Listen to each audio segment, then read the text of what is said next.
हरे कृष्णा। तो चलिए आज मैं आप सभी को बताती हूँ कि इस बार अमावस्या कब होगी। 30 दिसंबर को होगी या 31 दिसंबर को होगी, जो कि साल की आखिरी अमावस्या है। तो मैं आप सभी को बताऊंगी कि इस आखिरी अमावस्या को हमें कौन कौन से ऐसे काम करने हैं जिससे हमारे पितृ खुश हो जाएं, क्योंकि अमावस्या पितृदेवों को खुश करने के लिए मनाई जाती है।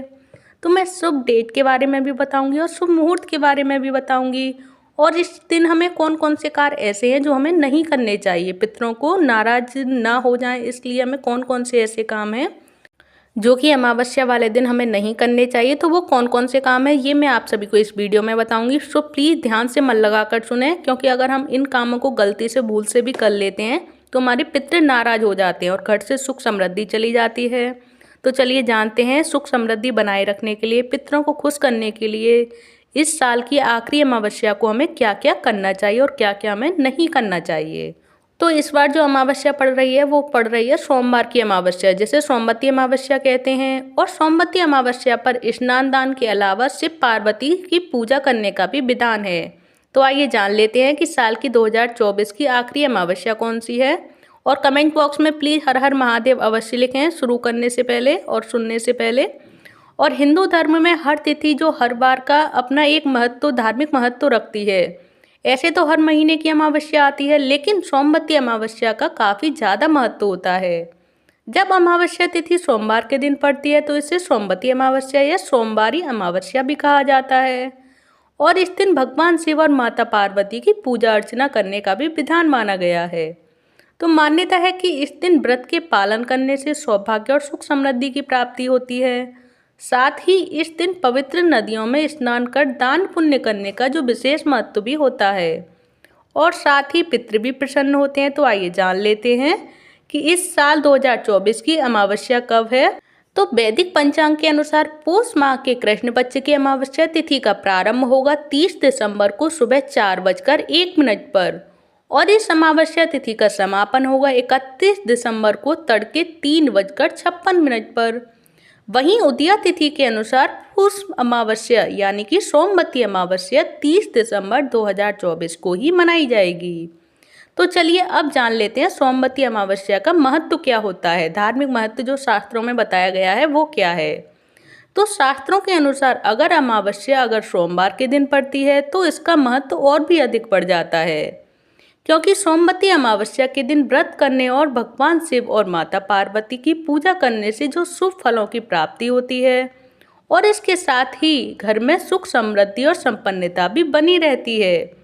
और इसके अलावा अमावस्या के दिन पितरों का पिंडदान और तर्पण करने से पितृदोष से भी छुटकारा मिलता है। तो चलिए जान लेते हैं कि इस पितृ अमावस्या को यानी कि सोमवती अमावस्या को स्नान दान करने का क्या महत्व होता है, स्नान दान क्यों करना चाहिए। तो जो वैदिक पंचांग के अनुसार 30 दिसंबर सोमवार को अमावस्या तिथि पूरे दिन रहेगी, जिसके चलते अमावस्या से संबंधित सभी कार्य किए जाएंगे। और अमावस्या पर पितरों की शांति के लिए सभी कार्य जैसे तर्पण, श्राद्ध और पिंडदान इसी दिन करना श्रेष्ठ रहेगा।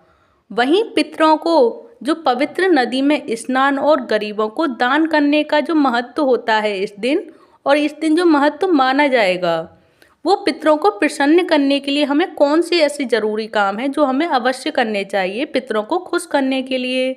तो पितरों को खुश करने के लिए इस दिन सबसे पहले सुबह जल्दी उठकर सबसे पहले स्नान करें, फिर पितरों का स्मरण करके उनका तर्पण करें। और तर्पण के लिए काले तिल, सफ़ेद फूल और कुश का इस्तेमाल करना चाहिए। और तर्पण से पितृदोष से जो मुक्ति प्रदान होती है, इसके लिए हमें इन चीज़ों का उपयोग तो अवश्य करना चाहिए। और इस दिन स्नान के बाद पीपल वृक्ष की जड़ में जल देना आवश्यक होता है, जिससे पितृदोष दूर हो जाते हैं। और इस दिन पीपल की पूजा करनी चाहिए और 7 बार परिक्रमा करके सरसों के तेल में काले तिल डालकर दीप जलाना चाहिए। मान्यता है कि पीपल में पितृ भी वास करते हैं, और इसलिए पीपल वृक्ष में जल देने और पीपल की सेवा करने से तीर्थों के समान फल मिलता है और पितृ भी प्रसन्न हो जाते हैं। इसीलिए इस दिन पीपल के पेड़ की पूजा अवश्य करनी चाहिए अमावस्या वाले दिन। और इस दिन पितरों को प्रसन्न करने के लिए पितृ चालीसा का पाठ भी अवश्य करना चाहिए, जो आवश्यक और शुभ माना जाता है। और साथ ही पितरों की आत्मा की शांति के लिए ब्राह्मणों को भोजन कराएं और दान दक्षिणा दें, और जो भूल चूक और या गलती हो जाए उसके लिए क्षमा प्रार्थना करें। तो देखिए, ये रही अमावस्या के बारे में ये जरूरी जानकारी जो आप सभी को मैंने दे दी है, और ये भी आप सभी को बता ही दिया है, क्लियर कर दिया है कि इस बार जो अमावस्या हो रही है, साल की आखिरी अमावस्या हो रही है, इस वाले दिन हमें कौन कौन से ऐसे कार्य करने चाहिए जिससे हमारे पितृ खुश हो जाएं। और ये सारी जानकारियाँ आप सभी को कैसी लगी प्लीज़ मुझे कमेंट बॉक्स में बताएं। अगर अच्छी लगी हो तो प्लीज़ वीडियो को लाइक करें, चैनल को सब्सक्राइब करें। धन्यवाद।